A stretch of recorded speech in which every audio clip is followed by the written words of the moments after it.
Well, good morning. It's good to be with you this morning. I pray that you're having a great week, and I pray that your Wednesday is going well. One of the interesting things about the life of Christ is after his birth, the Gospels don't mention much from his birth to the beginning of his ministry, which takes place about the age of 30. Matter of fact, Mark and John relate nothing about this period of Jesus' life. And Matthew and Luke record something, a little bit, about the first 30 years or so of his life. And we're going to be in Matthew's account today, in Matthew 2, 13 through 23, where we see three things. We see the flight to Egypt, the massacre by Herod, and the return to Nazareth.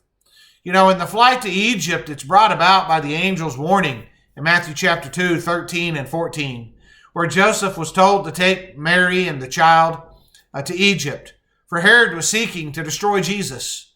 They remained there until the death of Herod, as recorded in Matthew chapter 2 and verse 15.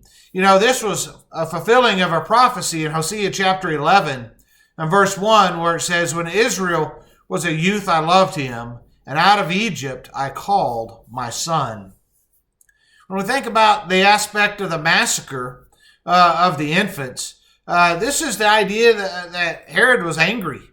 This is a decree brought about because of his anger, having been frustrated that his original plans, which we talked about last week, didn't pan out. They didn't tell him where Jesus was.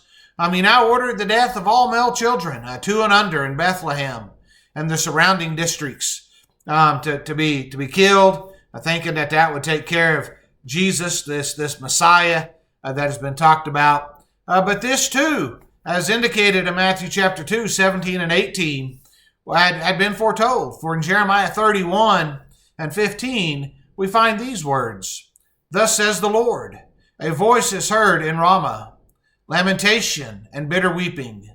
Rachel is weeping for her children. She refuses to be comforted for her children, because they are no more." And it's a reference to what's taking place here with Herod's decree and what is taking place here in Matthew chapter 2. And then the third aspect of this passage that we see is the return to Nazareth. Joseph was directed via dreams in Matthew chapter 2, 19 through 22, first to return to Israel, for Herod was dead, and then to go to Galilee instead of Judea, for Herod's son was reigning in Judea. And ultimately, they ended up residing in Nazareth, hence the idea of Jesus being called Jesus of Nazareth. Well, you think about, is this really all that important? Because if it's only really included here in Matthew chapter 2 in much detail, it's not referenced at all in Mark and John, yet there are some things that we can glean from it. Two things exactly that I want to point out this morning that I think that we can glean from this particular text. Number one is worldly rulers are often opposed to God's will. Here on Sunday mornings, we've been going through 1 Peter, and it talks about this a lot, how they were in a difficult situation. They were not supported by the government at all.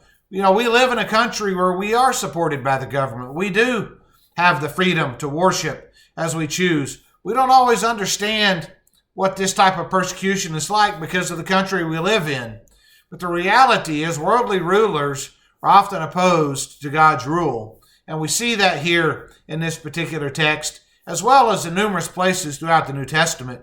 And certain countries and places today, you will see that as well. And the second aspect that we see from these few verses is humble beginnings cannot hinder the advancement of God's will. Look at how Jesus began his life. Look at how his birth unfolded. Look at Mary and Joseph. Look at this flight to Egypt. Look at how his early life began. But yet all the things that took place, the massacre of the infants, the flight to Egypt, everything that was in place here, none of that ultimately hindered God's will. And folks, it doesn't matter what goes on in the world today, and it doesn't matter what government officials may decide to do or not to do. There's still today nothing that will hinder God's will. And I believe in that aspect and in that understanding, we can take great comfort in knowing that there's nothing today that can hinder God's will. And if we are faithful to Him, it's all going to work out, and we'll be able to one day spend eternity with Him in heaven. Well, folks, I want to thank you for taking the time to join me today. I pray that you have a good day, and I pray that God will be glorified in all that you do today.